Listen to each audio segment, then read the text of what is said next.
కొద్ది రోజులు ఆంధ్రప్రదేశ్లో ఎలక్షన్స్ వస్తున్నాయి కదా, Yes. మరి ఏ పార్టీ గవర్నమెంట్ ఫామ్ చేస్తే బాగుంటుంది అనుకుంటున్నారు మీరు?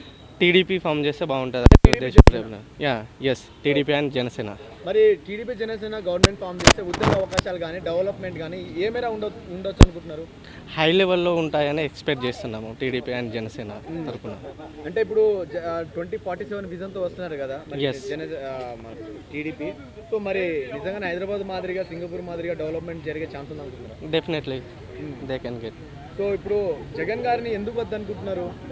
సో ఇప్పుడు కరెంట్లీ అయితే ఆయన హామీలు ఇచ్చింది ఒకటి ఉంది, ఆయన చేసే పాలన ఒక రకంగా ఉంది.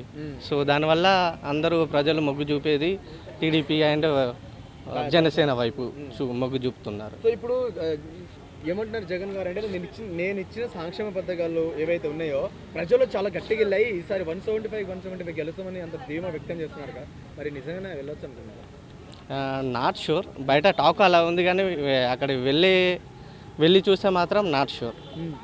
అంటే ఇప్పుడు రోడ్ల వ్యవస్థ కానీ మీరు విన్నదాన్ని బట్టి చూసిన దాన్ని బట్టి రోడ్ల వ్యవస్థ కానీ డెవలప్మెంట్ కానీ ఐటీ ఇండస్ట్రీస్ కానీ ఎలా ఉన్నాయనుకోవచ్చు, ఆంధ్రాలో ఏమేరా వచ్చాయి అనుకోవచ్చు?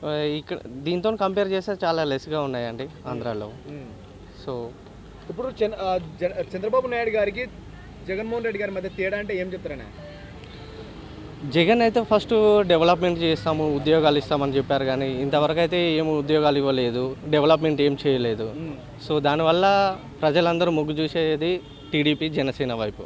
టీడీపీ జనసేన మొగ్గు చూపుతున్నారు. ఎస్. సో ఒకవేళ టీడీపీ జనసేన గవర్నమెంట్ ఫామ్ చేశారనుకోండి, సో మరి ఎలాంటి పిల్లలకు ఉద్యోగ అవకాశాలు కానీ ఐటీ ఇండస్ట్రీ కానీ ఎలా ఉండబోతుంది అనుకుంటున్నారు? డెఫినెట్లీ వాళ్ళు వస్తే కంపల్సరీగా ఫస్ట్ ఐటీ పైన డెఫినెట్లీగా రిలీజ్ చేస్తారు ఉద్యోగాలు. ప్లస్ విద్యార్థుల వైపు అయితే డెఫినెట్లీగా వాళ్ళు హెల్ప్ చేయడానికి రెడీగా ఉంటారు. కొడాలి నాని అదేవిధంగా రోజా గారి పైన మీ అభిప్రాయం ఏంటి? అంటే ఒక రెస్పెక్టబుల్ మినిస్టర్ పదవిలో ఉండి బూతులు మాట్లాడడం అవసరం అంటారు? అలా మాట్లాడడం చాలా తప్పండి. ఒకరిని ఉద్దేశించి అలా చెడు అభిప్రాయాలు మాట్లాడడం చాలా తప్పు అని